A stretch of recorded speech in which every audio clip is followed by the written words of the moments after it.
Le 13-30. Le 13-30. Un rendez-vous irrégulier. Quand? Toujours la même heure. 88.8.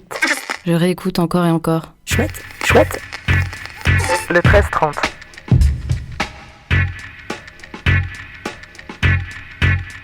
Bonjour à tous. Les éditions Les Liens qui libèrent viennent de publier en mars dernier un livre qui a pour titre « Sauver le monde vers une économie post-capitaliste avec le peer-to-peer ». C'est un livre entretien avec Michel Bowens, entretien par Jean Livens. Michel Bowens qui est cofondateur de la fondation Peer-to-Peer et un des théoriciens du peer-to-peer. Il est avec nous dans les studios. Bonjour Michel Bowens. Enchanté, content d'être ici.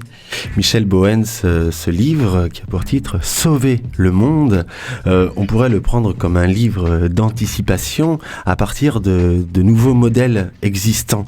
Et ces nouveaux modèles sont des nouveaux modèles économiques, politiques, spirituels et philosophiques. En somme, une sorte de révolution culturelle. Et vous pensez le peer-to-peer finalement comme un fait social total à la manière de Marcel Mauss. Peut-être pour commencer cet entretien, Michel Bowens, nous rappeler les fondamentaux du peer-to-peer. Qu'est-ce que le peer-to-peer ? Voilà, alors dans mon entendement, parce que c'est un concept autour duquel on se bat si on veut, c'est comme la durabilité et tous ces mots, différentes personnes vont donner différentes significations. Donc dans le sens où nous l'emploie, c'est en premier lieu une dynamique relationnelle. Donc par rapport au système pair à pair qu'on a connu dans l'informatique, donc c'est un système qui permet à chaque ordinateur, dans ce cas-là, de se connecter à tout autre ordinateur sans serveur central. Si on met ça sur l'humain, c'est un système social où chaque personne peut se connecter avec toute autre personne sans demander la permission, communiquer, s'auto-organiser, mais aussi, c'est très important, créer de la valeur ensemble. Et donc là, on va du peer-to-peer à la notion du commun, c'est-à-dire collaborer volontairement par des contributions pour créer des biens communs qui sont partageables par tous. Alors justement, peut-être pouvons-nous enchaîner sur ce deuxième mot-clé important qui est les communs. Il faut penser le commun, non pas à partir de l'objet, mais à la manière dont on produit en fait un commun. C'est une manière de faire, c'est cela ? Oui, c'est ça, parce qu'on dit par exemple la nature est un commun, mais c'est faux, parce que la nature pourrait être un commun. Mais en fait, ce qui fait un commun, c'est que c'est une ressource partagée qui est co-gérée par ses utilisateurs. Donc il y a des règles humaines, donc c'est un verbe aussi. En anglais on dit « there is no commons without commoning ». Donc il y a pas de commun si on ne fait pas du commun. Donc c'est pas l'objet, c'est ce qu'on fait avec l'objet qui rend l'objet un commun. Par conséquent, si on est déjà dans une nouvelle manière, ou en tout cas penser une manière de produire, on voit, et notamment c'est le sous-titre de votre ouvrage, vers une économie post-capitaliste avec le peer-to-peer, parce que quoi en fait ? C'est que c'est une nouvelle manière de produire. Oui, c'est ça. Alors quand on va prendre le système qu'on a aujourd'hui, qu'on peut appeler le système capitaliste, donc le fondement c'est quoi ? Ce sont des personnes privées, travaillent au capital, qui vont créer de la valeur privative.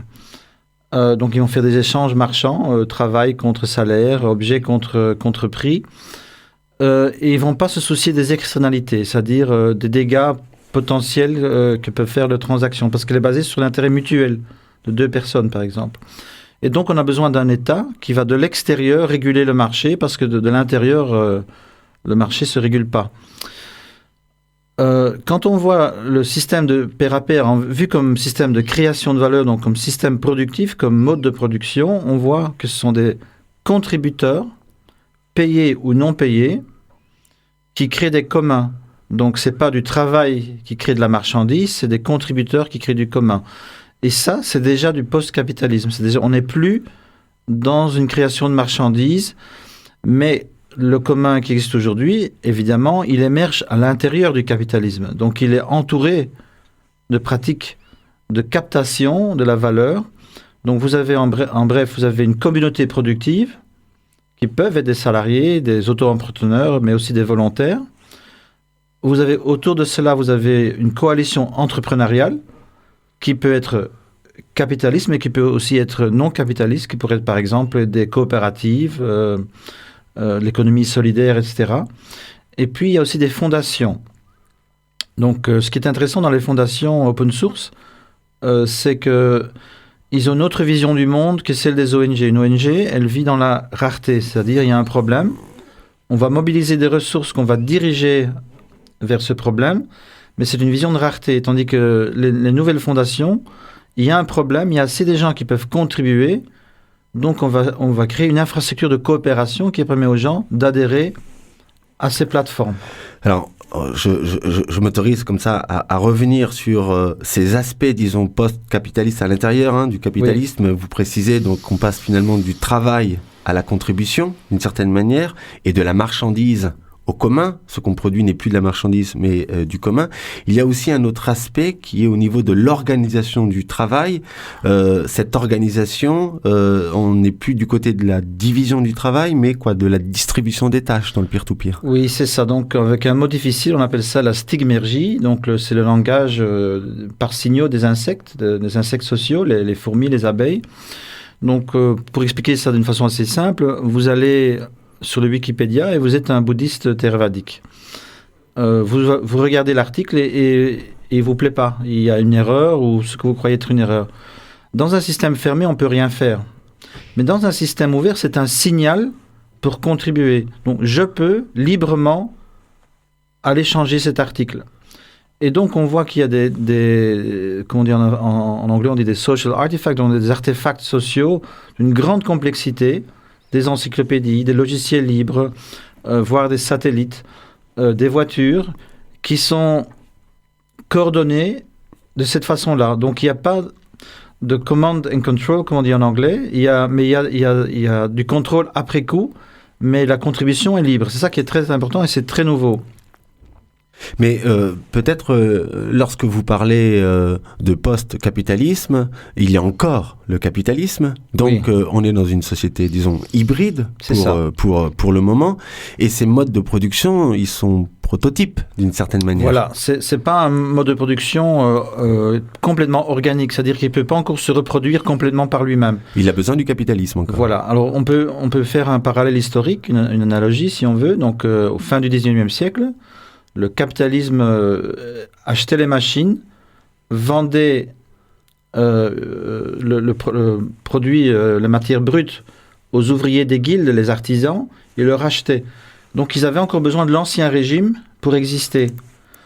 C'est au moment où on a cassé l'artisanat, on a cassé les guildes, en fait on les a interdits, on a chassé tous les agriculteurs de leurs terres. C'est seulement à ce moment-là que le travail est devenu marchandise. Donc à ce moment-là, le capital est devenu organique. Alors, aujourd'hui, le commun, il a besoin de la richesse qui est créée par le capitalisme et il ne se reproduit pas indépendamment. Et donc, la clé aujourd'hui du succès pour le futur, c'est ça.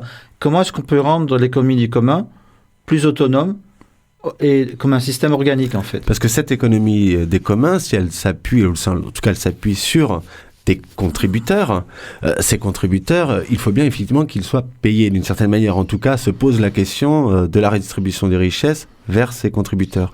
Aujourd'hui, lorsque vous parlez, par exemple, dans cet ouvrage ou d'autres, je pense à Bernard Stiegler aussi, surtout Bernard Stiegler qui défend une sorte de revenu contributif, cet argent, elle s'appuie sur des gains de productivité immenses, aujourd'hui produits par l'automatisation, c'est-à-dire le capitalisme. Donc, comment aujourd'hui, finalement, rémunérer les contributeurs sans le capitalisme? Oui, mais alors ce qu'il faut bien voir, c'est d'abord ça. C'est-à-dire que il est correct de dire qu'aujourd'hui, l'économie des communs dépend du capitalisme, mais il faut aussi dire le contraire. C'est-à-dire que le capitalisme dépend aussi de plus en plus de cette collaboration humaine. Comme Facebook, par exemple. Voilà, Facebook ne produit plus de la communication. Google ne produit pas des documents. YouTube ne produit pas des vidéos. Ils mettent ensemble des gens qui produisent. Et donc, ils captent la valeur marchande de cette collaboration humaine. Mais même une entreprise, aujourd'hui, quand on voit sa valeur matérielle, c'est 20% de la valeur boursière. Les 80% restants, on ne sait pas très bien d'où ça vient. Et une des thèses à laquelle je crois que c'est ce surplus, ce goodwill, comme on dit parfois dans le jargon boursier, c'est en fait c'est déjà cette collaboration humaine. Alors donc le problème est, moi je le définis comme ça. Donc moi je suis un contributeur et je contribue au commun. Je suis un développeur logiciel libre par exemple. Mais pour en vivre, je dois être salarié ou entrepreneur dans le marché capitaliste. Et donc, je ne peux pas me reproduire à l'intérieur même de ce nouveau mode de production. Alors, quelle est la solution ? Pour moi, elle est dans la création d'une sphère marchande non capitaliste. C'est-à-dire des coopératives ouvertes. Donc, c'est que la même personne qui crée du commun crée sa propre entreprise équitable qui co-crée du commun. Donc, une coopérative ouverte, je la définis comme une coopérative qui co-crée du commun. Donc, elle a des licences ouvertes ou des licences à réciprocité renforcée, c'est une autre option. Et donc, son but n'est pas une accumulation du capital pour les actionnaires, elle est de faire vivre les gens qui contribuent au commun. Mais comment vient le capital quand même? Malgré tout, il y a besoin de capital pour vivre d'une certaine manière. Oui, alors aujourd'hui, on a évidemment pas mal de problèmes autour de ça. Premièrement, le capital est hyper concentré et il n'est pas du tout disponible où on en a besoin. Donc ça, c'est, on va dire, la face négative. Et donc là, il y a tout un combat à mener contre la captation par le système financier qui réinvestit dans la spéculation et qui n'investit plus aujourd'hui dans la production. D'un autre côté, ça c'est la face positive, c'est quand même que les citoyens ont quand même des ressources eux-mêmes. Donc c'est-à-dire on peut penser différemment, on peut penser, bon, si on n'a pas le pouvoir de changer la logique du capital aujourd'hui, on peut mutualiser nos infrastructures. Alors, il y a des exemples. Par exemple, en Émilie-Romagne, il y a on appelle ça des coopératives de solidarité. Donc, il y a une loi cadre qui permet ces coopératives dans le domaine du soin. Et ils sont totalement dominants dans ce domaine-là. Ils doivent garder 3% de leurs revenus dans un fonds commun. Mais, du coup, le grand problème des coopératives du nord d'Italie, c'est où mettre leur argent. Alors, une chose que moi je critique aussi, l'éthique, la finance éthique et tout ça. Bon, on fait par exemple la voiture Wikispeed qui est 5 fois qui dépense 5 fois moins d'énergie qu'une voiture industrielle. C'est quoi la voiture Wikispeed? C'est une voiture qui a été co-créée par 200-300 personnes dans une douzaine de pays. Dans cette logique du pair à pair. C'est un design partagé avec des machines 3D et du même genre, qui permettent donc de fabriquer la voiture sur commande dans une usine collaborative, une microfabrique collaborative. Alors, si vous cherchez des investisseurs pour passer à une échelle plus grande, mais qu'est-ce que, par exemple, Triodos, la banque éthique, va vous demander? Elle va vous demander du collatéral, c'est-à-dire des brevets. Or, par définition, ils n'ont pas de brevets. Et donc là, on a un problème. Donc, on a un problème de capital, vous avez tout à fait raison. Que c'est un des problèmes clés. Parce que c'est un point important sur la pensée des communs, c'est que les communs ne supportent pas d'une certaine manière la propriété intellectuelle, puisque la propriété intellectuelle produit de la rareté, alors que le commun s'appuie sur la logique de l'abondance, donc pas de propriété intellectuelle, pas de brevet. Tout à fait. La seule forme de propriété intellectuelle qui est reconnue par les communautés open source, c'est les trademarks, donc on dit ça en français, les marques, en fait. Pourquoi? Parce que ça protège une qualité. Par exemple, le vin balsamique, tout le monde peut en faire, mais on peut seulement l'appeler vin balsamique quand on a suivi certains critères.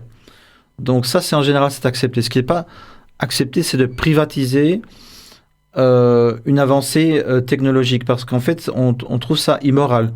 Donc ça s'est passé dans les années 70. On avait l'énergie renouvelable en Californie, on avait même des voitures électriques.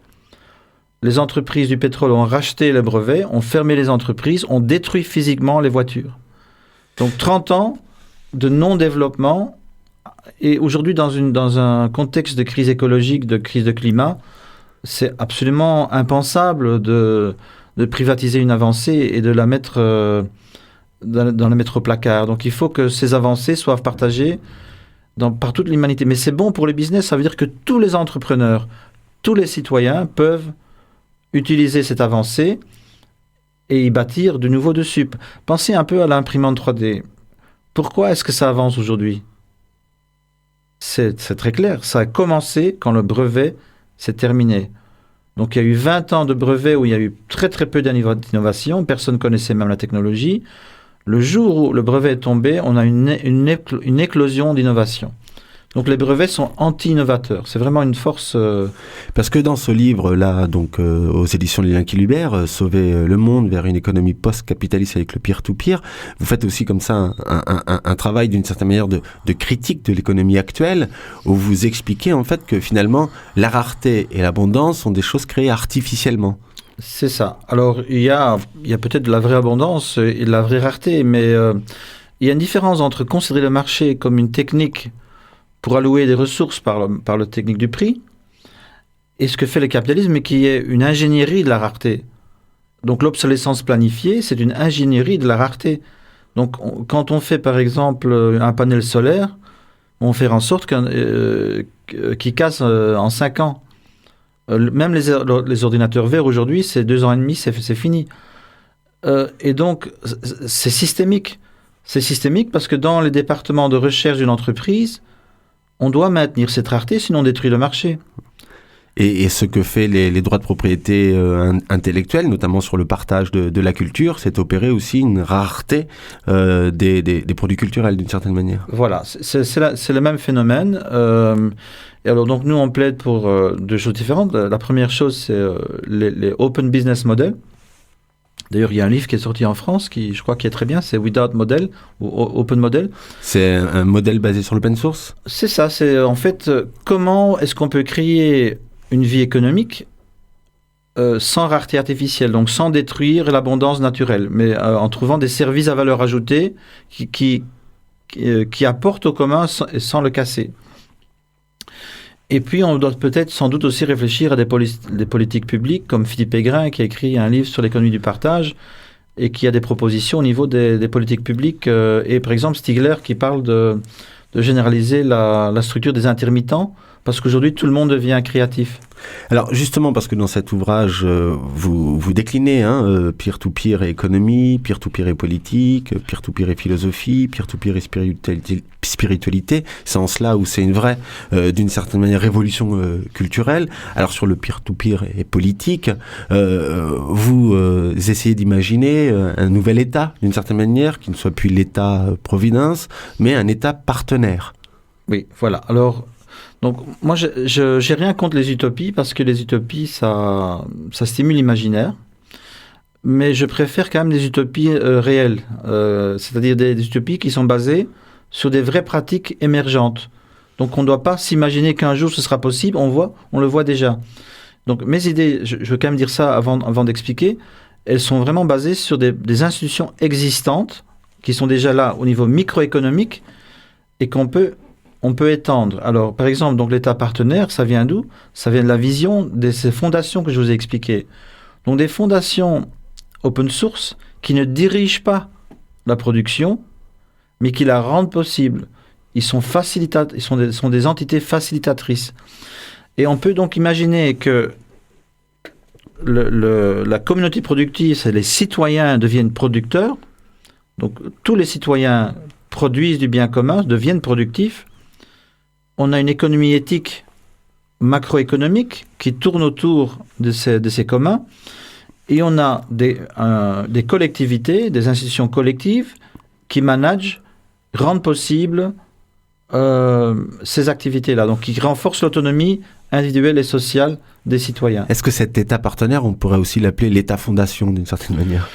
Oui, dans ce sens-là, oui. Et en fait, peut-être de vous donner un exemple, c'est à Bologne, c'est un micro-exemple, mais c'est important. Donc à Bologne, il y a un règlement qui s'appelle le Règlement de Bologne pour le soin des communs urbains. Alors, ça sonne mieux en anglais, Bologna Regulation for the Care of the Urban Commons. Donc ça permet à tous les collectifs citoyens, quartier par quartier, de proposer des avancées pour leur quartier. Il y a un petit processus évaluatif et il y a une négociation entre la ville et le collectif citoyen pour comment est-ce qu'on peut vous aider pour réaliser cette amélioration. Donc on voit bien qu'on est dans une logique d'un État tout à fait différent. Donc on a une vraie ville partenaire qui a déjà, sur un an, agrégé 30 projets à soutenir. Michel Bohen, c'est cela aussi qui est intéressant dans votre ouvrage, c'est qu'en fait, vous partez des cultures digitales pour sortir en fait du champ strictement numérique. Et là, on voit sur cet exemple sur comment construire la ville en fait avec les citoyens, toutes ces dynamiques aussi très présentes par exemple à Marseille et qui intéressent beaucoup Radio Grenouille sur les logiques de co-construction justement, ou de conseils citoyens qui peuvent avoir aussi une part de co-décision ou de participation.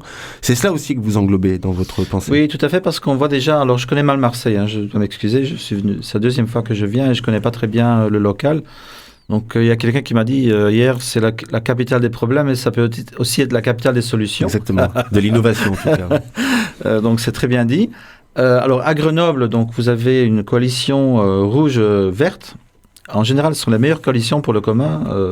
On peut remarquer ça dans plusieurs villes. Et j'ai lu une interview dans le Nouvel Obs, d'ailleurs, cette semaine, où l'Obs, c'est toujours l'Obs, je crois. Donc, où il explique que toute la vision de la politique à Grenoble, c'était d'aider et de suivre les collectifs citoyens. Donc là, on voit déjà une réflexion sur la politique qui donne une autre logique à la politique, une politique facilitatrice. Donc là, c'est pas l'État, c'est le Front de gauche et les Verts qui sont laissés inspirer par les initiatives citoyennes. Et c'est ça l'assise de cette nouvelle majorité. Parce qu'en fait, c'est s'appuyer aussi sur la part d'expertise que chaque individu, en fait, a une part d'expertise. Voilà, donc on appelle ça chez nous l'équipe potentialité. Donc c'est de plus comparer les individus en tant que tels, c'est-à-dire je suis meilleur que toi parce que j'ai un doctorat. C'est plutôt dire, est-ce qu'on ne peut pas faire un système social ouvert et transparent qui me permet, moi, d'adhérer librement avec mon expertise et toi avec ton expertise. Parce qu'il y a des choses où tu es meilleur que moi et il y a d'autres choses où moi je suis meilleur que toi. Ça ne nous rend pas des meilleurs humains, mais ça nous permet d'apporter notre brique à un projet collectif. Et donc on est reconnu par rapport à ces contributions à ces projets collectifs. Donc c'est une nouvelle forme d'identité aussi, parce que par exemple, vous parlez aujourd'hui d'un jeune à Amsterdam ou à Berlin, il ne va pas dire « je travaille chez Microsoft ». Il va dire « je fais du Linux » ou « je fais du Drupal ». Donc il est déjà identifié à sa contribution. Il ne mentionne plus la firme pour laquelle il travaille. Alors, j'étais au Brésil, c'est encore plus fort. Là, il y a des gens qui me disent « je suis peer-to-peer ». Donc là, on est déjà dans un sujet politique et social qui affirme son identité par rapport à ses valeurs du commun. Mais finalement, cette manière comme ça de s'engager sans contrainte dans le travail de production de commun, d'égal à égal, on pourrait se dire, mais c'est ça l'autogestion. Il n'y a plus forcément nécessairement besoin de l'État. Oui, mais, enfin, c'est vrai, et c'est assez... c'est un point de vue qui est assez partagé, mais moi, je m'élève un peu contre. Je vais vous dire pourquoi. Moi, je crois qu'il faut se méfier des absolutismes. L'absolutisme de l'État, c'est le fascisme. L'absolutisme du marché, c'est le néolibéralisme, voire l'anarcho-capitalisme, qui est très fort aussi dans le monde pair à pair. Mais il y a aussi l'absolu des communs, qui serait un communisme, c'est-à-dire tout doit être commun, tout doit être... Et moi, je vois bien, par exemple, quand on observe vraiment l'émergence de cette pratique, on voit qu'il y a la communauté, il y a les entrepreneurs et il y a la fondation. Donc, il y a des institutions. C'est pas vrai que c'est uniquement des individus, on va dire, atomisés, qui librement font... On vit toujours en société, déjà. Et donc, forcément, moi, je crois qu'il faut des systèmes hybrides. Donc, moi, je dis, on va vers une société centrée autour des communs. Mais ça ne veut pas dire une société où il n'y a que des communs. C'est un peu à nous à déterminer. Parce que, par exemple, la propriété privée, on peut être contre. Mais c'est aussi un garant. Si vous êtes uniquement dans le collectif et le collectif prend une décision que vous n'aimez pas, si vous n'avez rien, vous ne pouvez pas partir. Vous êtes esclave de la collectivité. Donc, ce que la dynamique pair à pair et open source offre, c'est cette liberté d'adhérence ou de non-adhérence à un projet collectif. Et c'est pour ça que c'est important qu'on ait les moyens individuels aussi, pas uniquement collectifs. Et souvent, je trouve que, par exemple, l'autogestion, c'est un peu le problème. On était toujours dans le processus de décision collectif et c'était épuisant. Alors qu'en open source, c'est beaucoup plus naturel, c'est beaucoup plus organique. On contribue pas.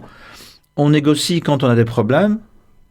On crée une fondation démocratique pour les gros problèmes d'infrastructure, mais on crée toute une sphère de liberté en dehors de la démocratie, en fait.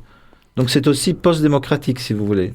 C'est important de préciser qu'il y a une dynamique anarcho-capitalisme dans le peer-to-peer. On le voit, c'est de manière très présente aux États-Unis, notamment avec le parti, j'ai oublié le nom Oui, Libertarian Party. Les libertariens, qui effectivement sont pour une suppression totale de l'État. C'est que, en définitive, le modèle peer-to-peer, même s'il engage un nouveau mode de production, ne va pas par essence sauver le monde. Il faut quand même l'orienter d'une certaine manière, ce modèle. Tout à fait. Donc dans mon livre, je décris 4 scénarios possibles qui sont déjà des scénarios existants. Alors c'est peut-être un peu compliqué, mais j'essaie de vous expliquer en vitesse. Donc il y a un axe vertical qui distingue le contrôle centralisé du contrôle distribué. Et une finalité pour le profit, marchande, versus une finalité d'utilité sociale. Donc ça donne 4 choix. Le premier choix, c'est infrastructure pair à pair, mais contrôlée centralement pour le profit. Ça nous donne Facebook, Google, etc. Qu'il faut préciser qu'aujourd'hui, ce sont les entreprises les plus, qui ont les profits les plus importants aujourd'hui du monde. Oui, alors c'est très clair. Pourquoi ? Alors, l'ancienne industrie, elle produisait des choses. Donc le tourisme, il faut bâtir un hôtel avant de pouvoir louer les chambres. Airbnb, elle prend l'existant, elle crée une plateforme pour mettre l'offre et la demande ensemble. Mais donc elle a des tout petits investissements, une très grande productivité par la plateforme du logiciel, et donc elle va capter énormément de valeur de cette façon-là. Mais dans mon analyse, c'était un peu parasitaire aussi, parce que donc, ce sont des systèmes qui captent la valeur. Bon, c'est vrai que dans le cas d'Airbnb et Uber, il y a quand même un retour. Mais bon, il y a beaucoup de précarité. Ce sont des systèmes, il n'y a plus d'assurance sociale, il n'y a plus d'assurance. Et puis c'est des systèmes qui s'appuient sur de la précarité. Voilà, exactement. Donc il faut bien voir, il y a un système social derrière qui est très dangereux pour la majorité des gens. Mais alors on regarde Facebook, une plateforme vide, ça n'a aucune valeur. Et pourtant, elle capte 100% de la valeur. Et les co-créateurs de cette valeur, c'est-à-dire nous, on a 0%. Donc, c'est ça qui crée les révolutions. C'est-à-dire qu'on a une nouveauté qui émerge, un nouveau mode de production, et la superstructure ne suit pas. Et donc, le pair à pair, paradoxalement, ça crée de la précarité dans le système capitaliste. Et donc, il faudrait... C'est ça la politique pair à pair, c'est comment est-ce qu'on met la superstructure en harmonie avec ce nouveau potentiel, parce qu'on ne veut pas le détruire non plus. C'est quand même bien que les gens puissent choisir leur activité, puissent suivre leur passion, puissent collaborer. Donc il ne faut pas être réactionnaire, il ne faut pas dire « Ah, c'est mauvais parce qu'il y a la précarité, et donc on n'en veut pas, on veut garder le vieux système industriel. » Ça ne marche pas, il est mourant. En fait, il s'agit de réajuster d'une certaine manière là où la valeur est produite avec là où la valeur est monétarisée aussi. Voilà. Parce que effectivement, sur Facebook, ce sont tous les contributeurs de Facebook qui produisent de la valeur, mais seul Facebook remporte le profit de cette valeur. Voilà. Alors, ce qui pose la question de la propriété des moyens de production. Parce que pour le coup, le moyen de production, c'est bien la plateforme, en fait, Facebook. Et elle est privatisée. C'est ça. Mais en fait... c'est même pas une force matérielle, c'est surtout une force d'organisation qu'ils ont, c'est-à-dire c'est l'effet réseau en fait. Donc par le fait qu'ils ont privatisé nos données, il y a quand même un avantage, c'est-à-dire moi je suis sur Facebook, alors ma philosophie est la suivante, pour être en contact avec le public, j'ai besoin d'être là. Sinon je suis sur des trucs d'open source avec 10 personnes qui pensent comme moi.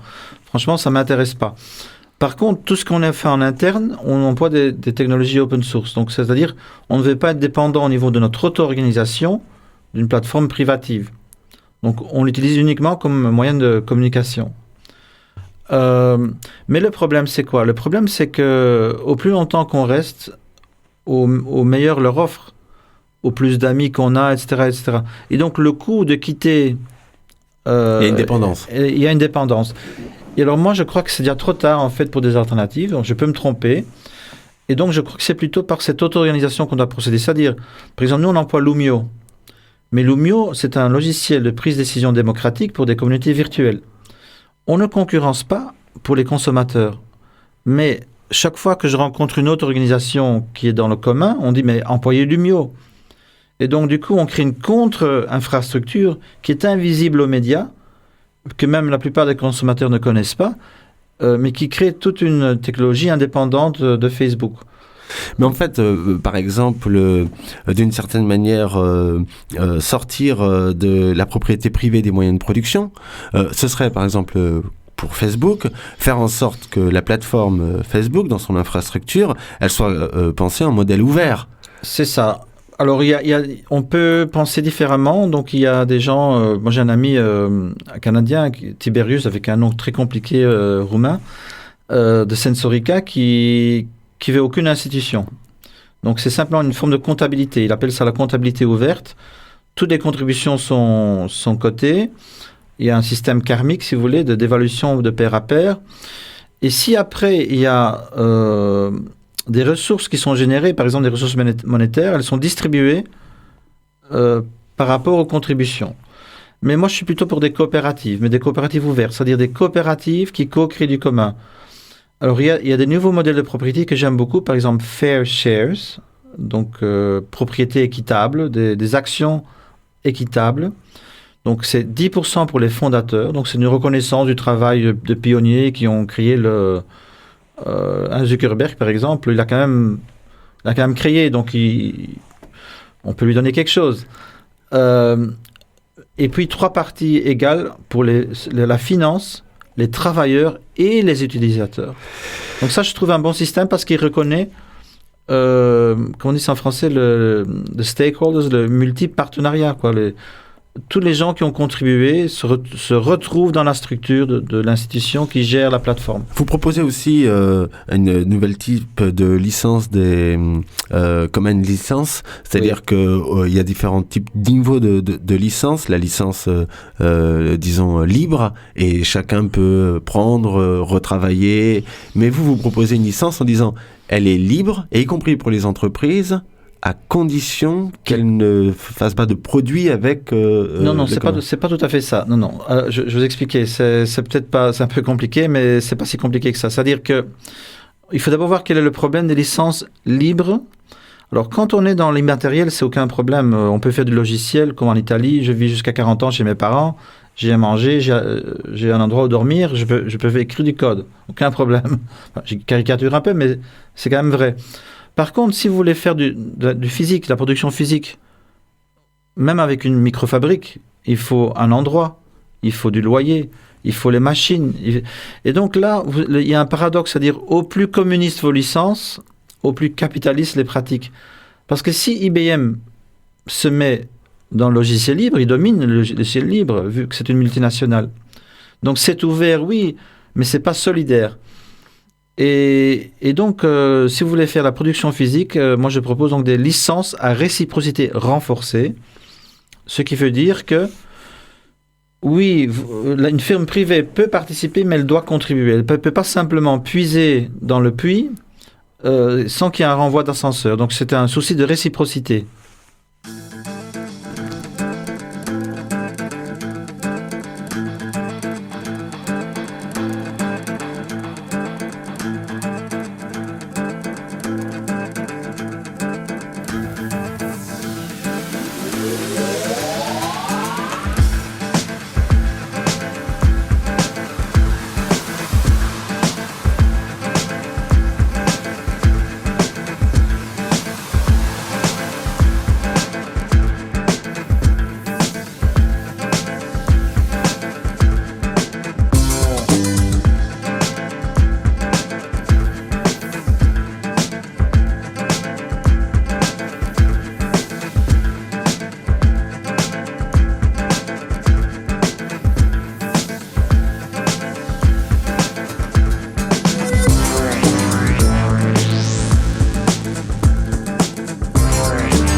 Vous marchez Juliette au bord de l'eau. aux 4 ailes rouges sur le dos. Vous chantiez Alice de Lewis Carroll sur une bande magnétique un peu folle.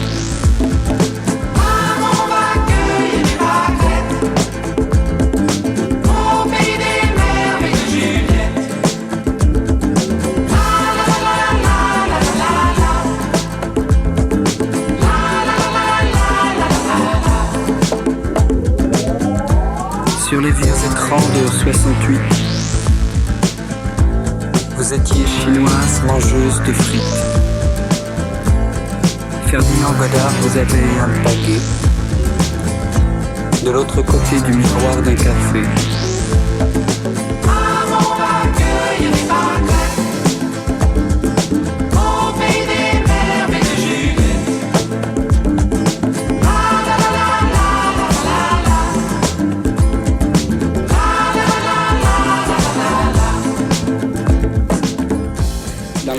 Vous écoutez Radio Grenouille sur le 88.8 et nous sommes avec Michel Bowens qui a publié ce livre Sauver le monde vers une économie post-capitaliste avec le peer-to-peer. Michel Bowens qui est un des théoriciens du peer-to-peer et qui est cofondateur de la fondation Peer-to-peer. Alors, avec lui, on est en train de comprendre en quoi le peer-to-peer, en fait, révolutionne les modes de production, et c'est en cela qu'il est inscrit, d'une certaine manière, dans du post-capitalisme, parce que ce qui caractérise le capitalisme, c'est un certain mode de production, et ce qui caractérise le peer-to-peer, c'est un autre mode de production, justement, d'égal à égal, sans contrainte. Mais du coup, on aurait pu aussi se dire, mais finalement, ce mode de production d'égal à égal, il est antécédent à la logique de la culture digitale. Pourquoi il revient aujourd'hui ?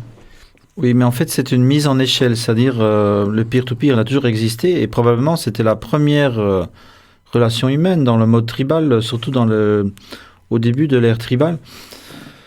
Donc, moi, j'ai lu un livre il y a un certain temps, c'était La société contre l'État de Pierre Clastre, qui est un merveilleux livre qui montre comment les Indiens d'Amazonie ont activement agi par des règles contre la constitution d'une élite et d'un État. Et par exemple, quelques hommes vont à la chasse, ils reviennent avec le gibier, mais il y a des règles, et en fait, le chasseur reçoit le moins de ce qu'il a chassé. Parce que c'est pas pour lui, c'est pas pour sa famille, c'est pour la tribu. Et donc, c'est un commun, la tribu. Mais le problème, c'est que quand on fédéralise des tribus, quand on unifie des tribus, le grand va gagner du petit. Et donc le pair à pair a été marginalisé parce qu'il fallait, c'est soit les systèmes autoritaires, le capitalisme, le féodalisme qui ont pu organiser à échelle l'humanité. Ils ont pu détruire les petites communautés. Aujourd'hui, on voit bien que c'est plus le cas, c'est-à-dire qu'un Wikipédia qui est basé sur une contribution volontaire va remplacer les Britannica. On voit le Wikispeed capable de faire une voiture qui est 5 fois plus écologique que l'industrie classique. Et donc c'est ça qui est important. C'est pas seulement d'être tout le monde est beau, il est gentil et on est en égalité, mais aujourd'hui on a l'échelle, la force de l'échelle, c'est-à-dire de pouvoir organiser une production de masse à un niveau mondial, d'une façon meilleure que le capital. À vous entendre, c'est que finalement, Internet est arrivé dans un monde fermé et Internet ouvert a permis en fait de réinvestir le commun qui avait d'une certaine manière été oublié. Tout à fait. Et moi je crois que... Enfin moi j'ai ressenti ça personnellement, c'est-à-dire que... Bon, moi j'avais 10 ans en 68, donc j'étais quand même un peu... mais j'étais un peu prémature, donc je me rappelle un peu les désirs qu'on a fait et tout ça. On a essayé des communes, on a essayé de faire plein de choses. Et il y a quand même très peu de choses qui ont réussi, finalement. Donc on n'avait pas les outils. Et on n'avait peut-être pas non plus les capacités humaines. Et alors on nous a fait croire, et on a cru, que finalement il n'y avait qu'une chose qui marchait, c'est l'intérêt personnel. Or, quand moi j'ai découvert l'Internet en 90, 93, pour moi tout de suite c'était mais c'est merveilleux. Je peux collaborer avec des gens dans l'autre bout du monde. On sait se mettre d'accord, on crée du commun. Et je trouve que, à mon avis, ça a eu un rôle culturel très très marquant. C'est un peu comme avec l'invention de l'imprimerie. Du coup, on peut lire la Bible soi-même. C'est un choc. Ah, mais le prêtre, c'est peut-être pas juste ce qu'il a dit, parce qu'ici, il y a marqué autre chose. C'est ça, c'est un choc culturel. Et puis, on s'est demandé, mais si ça marche là, pourquoi ça marche pas dans le reste de notre vie? Donc moi, je crois quand même que c'est pas uniquement l'outil, hein, on se comprend bien. Moi, je suis pas technocratique, il n'y a pas de la magie de l'outil uniquement.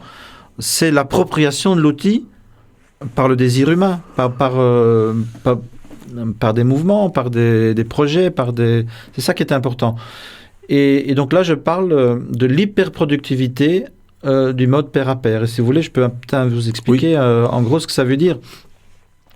Donc moi, je reconnais 3 révolutions dans la productivité. C'est-à-dire la première, c'est l'invention de la coercion, la force. Donc l'esclavage sacré, des cathédrales, des temples, des villes qui n'existaient pas dans le monde tribal. Donc c'était productif. On peut critiquer, mais en tout cas, ça a créé la civilisation. Et c'était motivé par la peur, c'est-à-dire la punition. Quand on voit le capitalisme, qu'est-ce qu'il apporte? Il apporte l'intérêt mutuel. Donc il apporte quelque chose de plus. C'est pas uniquement la force, c'est aussi, mais tiens, si tu échanges avec quelqu'un d'autre, tu reçois de l'argent et donc vous avez un intérêt mutuel. Et ça donnait une deuxième explosion de la productivité humaine. Aujourd'hui, on a des systèmes qui travaillent avec la motivation intrinsèque. Je collabore parce que j'ai envie de collaborer. Donc on est 100% motivé. Chacun connaît son expertise, etc. Et donc, du coup, on voit que ces systèmes contributifs marchent mieux et vont plus vite. Par contre, cette motivation intrinsèque, on peut se dire aussi elle peut être de passage, elle peut être culturelle, au sens où elle peut être liée à une époque. Comment s'assurer que cette motivation intrinsèque, elle va perdurer? Parce que celle de la contrainte, elle perdure tant que la contrainte est exercée. D'accord. Mais celle d'une motivation sans contrainte, elle peut être d'un phénomène de mode aussi. Oui, alors non, je crois pas. Donc je crois qu'il y a 3 éléments. Donc le premier élément, c'est cette technologie quand même qui existe et qui est là, donc qui fait en sorte qu'on peut faire des nouveaux choix qui étaient pas si faciles avant et qui sont facilités aujourd'hui. Deuxième chose, c'est à mon avis, c'est un profond changement culturel. Alors je peux me tromper, mais je veux dire en cours ma petite théorie pop. Donc la génération 68, elle était en révolte. Donc il y avait un système autoritaire. On s'est révolté contre le système autoritaire, mais on n'avait pas été éduqué à la coopération. Et donc on était dans le réactif, on était dans l'antagonisme, mais on n'était pas en capacité, si vous voulez. Alors cette génération, elle a fait beaucoup d'erreurs, c'est sûr, mais elle a quand même fait une chose, c'est-à-dire elle a reconnu ses enfants comme des personnes. Et donc, même si on a eu des écoles néolibérales, etc., on a eu des enfants qui ont été éduqués dans l'autonomie. Et moi, je crois que c'est ça qui a été très important. Et donc, cette autonomie avec l'outil, c'est ça qui fait le changement. Maintenant, le 3e facteur va être clé, c'est-à-dire est-ce qu'on peut perdurer?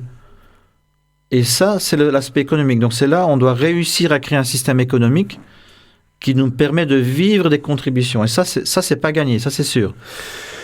On voit aussi très bien comment ce modèle du pair à pair est un modèle d'une certaine manière d'une société sans classe qui pourrait être rêvé comme stade ultime du communisme et en même temps on a le sentiment que la grande majorité des exemples s'appuient malgré tout sur une nouvelle classe qui est celle des travailleurs de la connaissance. Est-ce que après la révolution de la classe bourgeoise, est-ce que ce que vous décrivez là, ce n'est pas finalement la révolution de la classe des travailleurs de la connaissance? Alors c'est sûr qu'il y a un danger. Je vais peut-être te donner un exemple. Donc au XVe siècle, avec l'imprimerie, donc il y avait déjà les gens qui savaient lire et les gens qui ne savaient pas lire. L'imprimerie, en premier lieu, a quand même créé encore une plus grande inégalité. C'est-à-dire les gens qui savaient lire, ça va encore lire plus qu'avant. Et donc, la distance avec les gens qui ne savaient pas lire est encore devenue plus grande. Donc, c'était un problème, c'est vrai. Et aujourd'hui, on voit ça avec Internet aussi. Par exemple, quand on fait le open data au niveau urbanistique, en Inde, les classes moyennes sont beaucoup plus capables de capter les avantages des open data que les gens dans les favelas. Mais est-ce que c'est un argument pour refermer les open data? Mais non, c'est un argument pour se mobiliser, pour mettre en capacité tous les autres. Donc il faut que cette classe cognitive, que moi je considère comme un vrai sujet politique, elle s'allie avec les autres opprimés pour le bien de tous. Parce que on le voit parfois. Je pense par exemple à la ville de Nantes qui a tenté de travailler sur des logiques de cluster de ces cités créatives, de ces quartiers créatifs, sur le modèle qui s'est développé aux États-Unis, où d'une certaine manière on rassemble un peu cette classe cognitive, c'est-à-dire des artistes, des ingénieurs, des designers, et bon, on les met ensemble et puis on crée une ville finalement pour ces nouveaux types de classes. Il y a un danger là au niveau de certaines politiques publiques aujourd'hui de ce côté-là. Oui, il y a deux dangers. Le premier danger, c'est une sorte d'isolation sociale. Donc on va mettre tous ces gens dans un petit coin et il n'y a plus de relation avec les autres. Donc ça, c'est le premier danger. Mais je crois aussi que ce modèle néolibéral, c'est quand même basé... on ignore les contradictions internes dans ce groupe. Donc on ne peut pas mettre sur le même plan quelqu'un qui est précaire, qui contribue volontairement et qui a du mal à payer son loyer à la fin du mois, avec un directeur d'une boîte de publicité qui fait ses 2 millions d'euros par an. Et ça, c'est totalement ignoré par ces propositions. Donc on ignore en fait...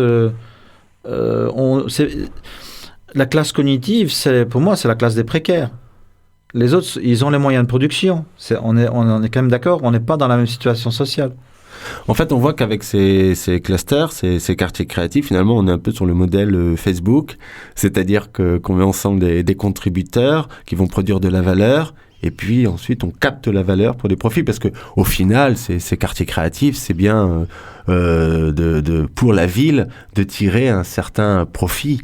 Oui, et puis ce qui se passe, vous savez aussi bien que moi, c'est-à-dire que quand ça marche, les loyers vont augmenter et finalement, tous ceux qui ont contribué à cette valeur collective vont devoir déménager vers le prochain cluster parce qu'ils ne savent plus se permettre de rester dans la ville originale. Donc ça pose la question des communs physiques aussi. Donc on peut penser commun non seulement au niveau open source, mais on peut penser commun, par exemple, Community Land Trust. Donc c'est-à-dire sortir du marché l'habitat, sortir du marché l'argent, sortir du marché la terre, voire sortir du marché le travail. Donc décommodifier ce qui était commodifié par... je traduis de l'anglais là, par le capitalisme. Oui, ce qui a été codifié par le capitalisme, d'une certaine manière, le décodifier, quoi. C'est ça, voilà. L'extraire, le décodifier ou codifier. Donc faire en sorte, par exemple, que le logement reste abordable parce qu'il est une propriété en commun. Donc on rentre dedans, on paye son loyer, voire on l'achète. Mais quand on part, on ne fait pas de super profit, on le remet dans le pot commun et le suivant peut profiter des mêmes conditions d'achat. Dans votre regard comme ça que vous avez d'étendre à d'autres sphères de la culture digitale les logiques de pair à pair, vous allez jusqu'à ces nouveaux types de partis politiques qui sont en train de naître. Je pense particulièrement à Podemos en Espagne, mais on pourrait penser aussi au mouvement Occupy aux États-Unis, et puis Syriza en Grèce. C'est-à-dire que en quoi ces nouveaux partis, ces mouvements relèvent de la culture à pair. Alors, donc vous avez mentionné Occupy et 15M par exemple. Pour moi, c'était des grands mouvements sociaux qui suivaient des protocoles open source. Donc c'était la production entre pairs de la politique. C'était vraiment des protocoles. Donc c'était pas une organisation classique du tout. C'était faire un camp sur un square, le mic check, les assemblées, c'était vraiment un protocole. Et en adhérant au protocole, on pouvait se dire Occupy ou 15M. Donc au niveau culturel, c'est vraiment important. La faiblesse, à mon avis, quand même, de ces mouvements, c'est qu'ils étaient anti-politiques. Donc ils n'ont pas voulu penser politique. Et quel est le résultat ? Le résultat de 15M, c'est le gouvernement le plus à droite depuis la Deuxième Guerre mondiale, qui a complètement cassé l'État social. Donc c'est pire après qu'avant. Par contre, ça a mobilisé une jeunesse, ça les a rendus conscients. Ces gens sont rentrés dans leur quartier, où ils ont fait plein d'initiatives. Et certains d'entre eux ont dit, voilà, on peut pas ignorer la politique. Et c'est ça Podemos. Donc c'est la partie de 15M qui s'est dit, on s'est cassé la gueule, il faut engager l'État, il faut le faire changer. Et donc, dans ce sens-là, c'est quand même des partis qui sont passés par cette moulinette du commun. Syriza, c'est un peu différent, c'est le Syntagma Square, donc ça, c'est très, très comme Occupy. Mais c'est aussi le mouvement de Solidarity for All, donc c'est les 3000 initiatives de solidarité populaire qui ont été créées en réaction à la crise économique, et Syriza s'est impliqué dans ce mouvement constructif. C'est qu'il en fait aussi un parti très très différent des partis de gauche classiques. Il me semble que certains éléments du programme de Syriza ont été aussi pris dans la plateforme de la fondation Peer-to-Peer. Oui, alors c'est pas notre programme, c'est-à-dire que on a été engagé avec 6 chercheurs qui font partie du réseau de la fondation. Et je dis tout de suite, la fondation, c'est pas on n'a pas de membres, c'est un réseau. Donc c'est un mobile, si on veut. La logique du peer-to-peer. Voilà. Donc avec 6 personnes, on a fait un projet de transition vers le commun pour des institutions équatoriennes. Et il y a des jeunes gens grecs qui sont venus nous voir. Et ces jeunes gens aujourd'hui travaillent pour le vice-premier ministre grec. Et donc il y a une partie du programme qui était repris, surtout sur la propriété intellectuelle. Mais ça va même plus loin parce que ce vice-premier a déclaré que le commun devait être le modèle de développement du sud de l'Europe. Alors c'est vrai que c'est peut-être un peu anticipé, je ne crois pas que dans la pratique ce soit déjà comme ça. Mais ça montre quand même qu'il y a une réflexion, que cette identité commence à devenir quand même réelle. Et aussi parce qu'en Grèce, du fait de la crise, la question des communs est revenue aussi dans le côté matériel, physique, oui, c'est-à-dire les communs, les cantines, les questions d'hébergement et ainsi de suite. Peut-être un retour d'expérience sur le travail que vous avez mené avec d'autres auprès du gouvernement équatorien sur le projet de Flock Society. Et je crois que finalement, ça n'a pas vraiment abouti. Il y a eu comme une forme d'échec. Comment analysez-vous cet échec finalement d'un gouvernement qui est attentif, qui est intéressé, qui vous sollicite, et puis au final ça ne fonctionne pas? Oui, c'est tout à fait vrai. Donc il y a une contradiction. Donc ils ont quand même financé ce projet, mais puis quand il était fini, après tout un processus participatif avec un sommet citoyen et tout, eh ben la plupart des propositions, à mon avis, pratiquement toutes en fait, sont bloquées dans les instances bureaucratiques. Moi, je suis parti en juin et il n'y a encore rien qui a bougé, sauf au niveau local avec des maires, etc. Quelles étaient ces propositions? Quelques-unes peut-être? Par exemple, je vais te donner un petit exemple. Il y a déjà un décret présidentiel par rapport à l'utilisation du logiciel libre dans l'État. Mais il ne fonctionne pas.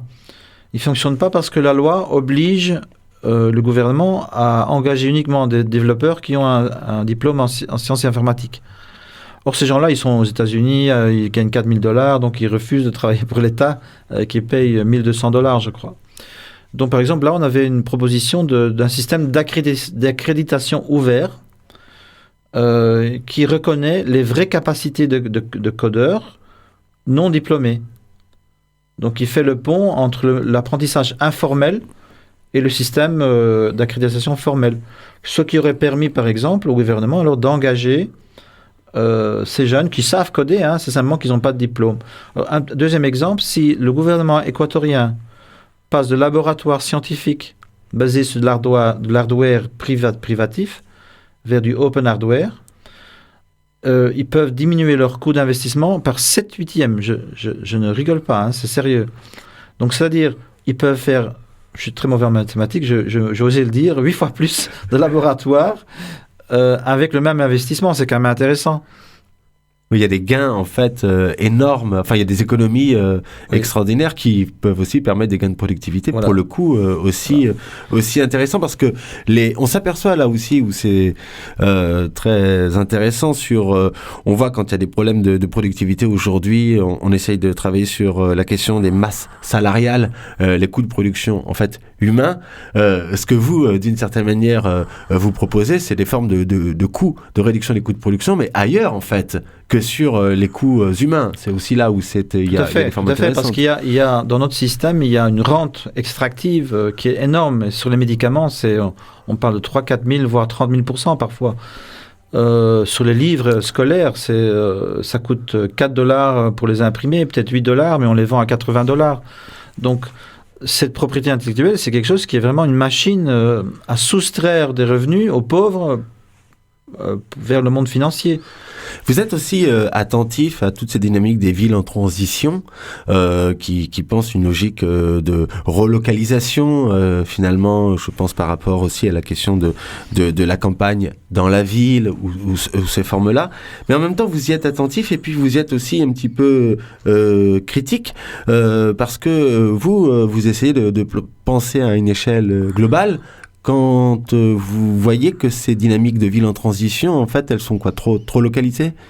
Oui, alors je ne suis pas contre, mais je trouve que ce n'est pas assez. Donc je tourne ça d'une façon positive. Ça ne sert à rien d'être contre, parce que le fait que les gens veulent reprendre leur autonomie au niveau local, le contrôle de la production de l'alimentaire et tout ça, moi je trouve ça très bien. Mais on vit dans un système où le pouvoir est global. Donc c'est au niveau du pouvoir que c'est important. Donc si on ne s'organise pas non plus à un niveau global, on est en faiblesse par rapport aux multinationales qui peuvent mobiliser des ressources beaucoup plus grandes que nous. Mais si le pair à pair, justement, il est à cette échelle globale, donc à une échelle aussi transnationale, et que finalement, les logiques de pair à pair, d'expert à expert, c'est hors frontières, comment que devient l'État national, du coup ? Oui, alors, non, mais ce que je voudrais répondre d'abord, c'est que ce qu'on a déjà, c'est ça, c'est ce que vous dites. On a déjà aujourd'hui des communautés transnationales qui partagent la connaissance, le logiciel, ça existe déjà. Mais ce qu'on n'a pas, c'est des organisations matérielles. Donc, par exemple, moi, je suis pour les FILES, des écosystèmes mondiaux de soutien aux communautés et leurs communs. Alors, je crois que l'État, ça ne sert à rien d'être contre, parce que c'est déjà comme un agrandissement de l'identité locale. Moi, je trouve ça positif. Et par exemple, en Grèce, je m'excuse, mais il faut reprendre l'autonomie monétaire. Sinon, c'est pas les monnaies complémentaires qui ont en moyenne 95 personnes qui vont solutionner la crise grecque. Vous voyez ?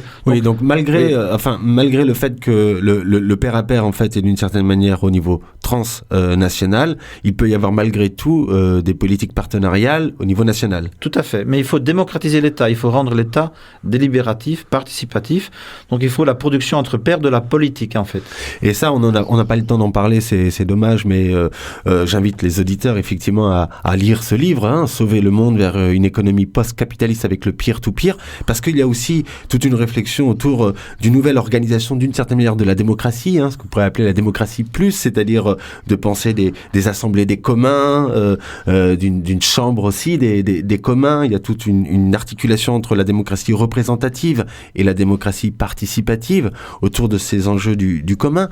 J'aurais sans doute une dernière question avant de nous quitter. Il va y avoir il y a bientôt à Paris la COP21, vous savez, la grande réunion Paris Climat, et on se dit de plus en plus ici à la radio que tant qu'on pensera uniquement en termes de climat, on ne pensera finalement rien, que l'enjeu, c'est tout ce que vous dites finalement, c'est transformer la société à partir de ces logiques de pair à pair, et que c'est cela en fait le véritable problème. La protestation, c'est pas assez, c'est-à-dire c'est comme dans un couple, aussi longtemps que vous vous disputez, vous vous aimez encore. Mais le moment où vous cessez de vous disputer, c'est le divorce. C'est-à-dire on n'y croit plus. Donc la reconstruction, c'est ça. C'est-à-dire on n'y croit plus au système. On va déjà reconstruire. Donc il y a un projet, je vais vite, c'est POC 21, Proof of Concept. On va créer, c'est WeShare et OpenState vont créer pendant 5 semaines, ils vont mettre ensemble des systèmes open source de production pour en faire un écosystème et le présenter au COP. Oui, parce qu'on pourrait se dire que sans doute qu'à la COP, il ne faudrait pas que des scientifiques sur le climat ou la biodiversité, mais il faudrait sans doute aussi des personnes qui témoignent de toutes ces transformations sociales. Il faut changer de mode de production, et donc ça, le COP le fera jamais. Merci beaucoup, Michel Bowens, de nous avoir accordé ce temps sur les ondes de Radio Grenouille. Je rappelle ce livre, Les liens qui libèrent, Sauver le monde vers une économie post-capitaliste avec le peer-to-peer, un livre préfacé de Bernard Stiegler. C'est un livre d'entretien avec Jean Livens, une émission réalisée par Sébastien que vous pouvez retrouver en podcast sur le site de Radio Grenouille, www.radiogrenouille.com. Le 13-30. Le 13-30. Un rendez-vous irrégulier. Quand? Toujours la même heure. 88.8. Je réécoute encore et encore. Chouette. Chouette. Le 13-30. Et en podcast sur radiogrenouille.com.